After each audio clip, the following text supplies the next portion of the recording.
An angry lout pulled out a hammer after telling a supermarket worker he would smack Anthony. Nichol turned aggressive when the Asda security guard informed him the store would soon be closing. The 35-year-old, who has racked up 176 convictions on his lengthy criminal record, then made the threat before the worker managed to shut the entrance doors. But Nichol didn't walk away and instead pulled out a hammer, which he later claimed he was carrying because he had been doing work on him. Nichol, of Dugdale Court, in Kenton, was arrested and was due at North Tyneside Magistrates Court on Thursday to face an public order allegation that he failed to show as he was filming. Instead, his solicitor, Pearson, entered a guilty plea to the charge on it. The court heard that Nichol was with a female at Asda, in Gosforth, at around 4 p.m. on November 27 last year. Prosecutor, Leanne Duffy, said a security guard began to follow the pair after staff had informed him that they were acting suspicious. Ms. Duffy added, the defendant was stopped at the entrance.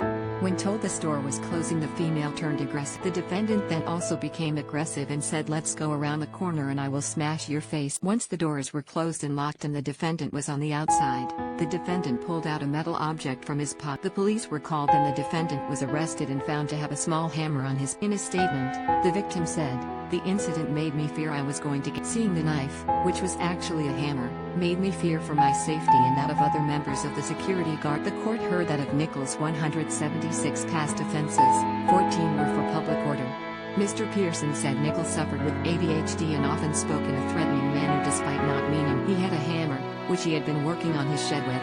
Mr. Pearson continued. The girl who was with him was barred from the store and they wanted her out. Mr. Nichol hadn't given rise to any complaint. She started making a nuisance of herself and he comes along to drag her away.